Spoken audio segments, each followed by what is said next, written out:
Les États-Unis, des colonies oubliées à l'Empire mondial. L'histoire complète. Aujourd'hui, vous voyagerez avec moi à travers plus de 5 siècles d'histoire. Des premiers établissements européens à l'hégémonie mondiale qu'est l'Amérique d'aujourd'hui. Nous verrons comment cette jeune nation a affronté des guerres, des divisions internes et des défis internationaux pour devenir une puissance. Préparez-vous à comprendre les racines de son pouvoir et ses contradictions. Avant la fondation officielle des États-Unis, le territoire était habité par diverses populations indigènes aux cultures riches et variées. Avec l'arrivée des explorateurs européens, espagnols, français, britanniques, un choc des mondes a commencé. Les 13 colonies britanniques sur la côte Est furent le noyau du futur pays. Les colons fondèrent des villes comme Jamestown, Charles 107, et Plymouth, Charles 120, installant des structures agricoles, sociales et religieuses qui poseraient en les bases. Mais ces colonies ont connu des tensions, le contrôle britannique, les impôts, le manque de représentation, ainsi que les conflits avec les populations natives ont été les graines du conflit. Au cours du XVIIIe siècle, la relation entre les colonies et la Grande-Bretagne se tendit. Des taxes sans représentation, comme l'acte du timbre, ont provoqué des protestations comme la Boston Tea Party.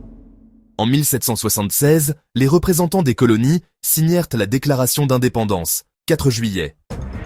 La guerre révolutionnaire dura presque une décennie, 1775-1783. Des figures comme George Washington dirigèrent l'armée continentale. Après des victoires stratégiques comme Saratoga et Yorktown, les colons triomphèrent. En 1783, le traité de Paris reconnut l'indépendance. Après la guerre, les leaders fédéralistes et antifédéralistes débattirent de la structure du nouveau gouvernement. En 1787, la Constitution des États-Unis fut rédigée, établissant un système équilibré de pouvoirs, exécutif, législatif et judiciaire. La Déclaration des droits, 1791, ajouta des garanties aux citoyens. Avec les nouveaux États en marche, les États-Unis se tournèrent vers l'Ouest. L'achat de la Louisiane, 1803, doubla le territoire. La doctrine de la destinée manifeste motiva l'expansion vers le Texas, la Californie, l'Oregon. Les conflits avec le Mexique entraînèrent mettant à la cession de territoire. Traité de Guadalupe Hidalgo, 1848. Mais cette expansion a aussi ravivé une blessure, le débat sur l'esclavage. Les États du Nord et du Sud se polarisèrent.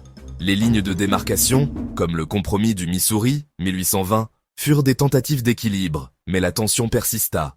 Finalement, en 1861, la guerre civile éclata. 11 États du Sud se séparèrent et formèrent la Confédération. L'Union défendait la préservation de la nation et l'abolition de l'esclavage. La guerre fut brutale. Des batailles comme Gettysburg et Antietam marquèrent le destin du pays. En 1865, l'Union sortit victorieuse et le président Lincoln fut assassiné peu après.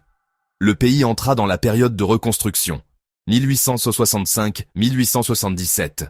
Les 13e, abolition de l'esclavage, 14e, citoyenneté et 15e, droit de vote, amendements furent adoptés.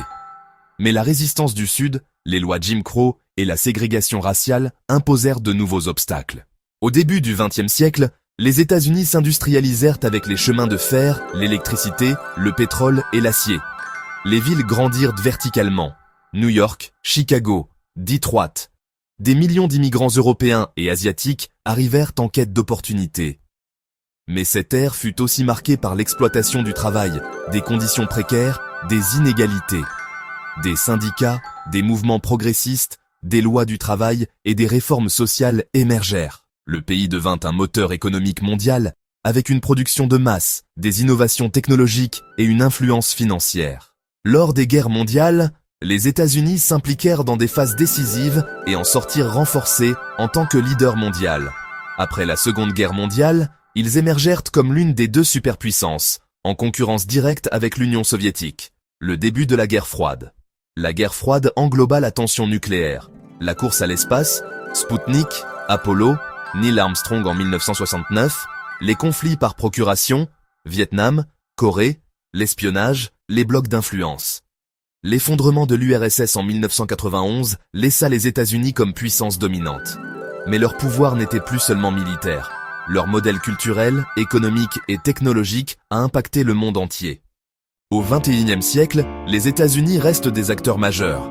Guerres au Moyen-Orient, Le terrorisme après le 11 septembre, des changements technologiques vertigineux, la mondialisation et les crises financières. 2008. Mais ce leadership s'accompagne de critiques.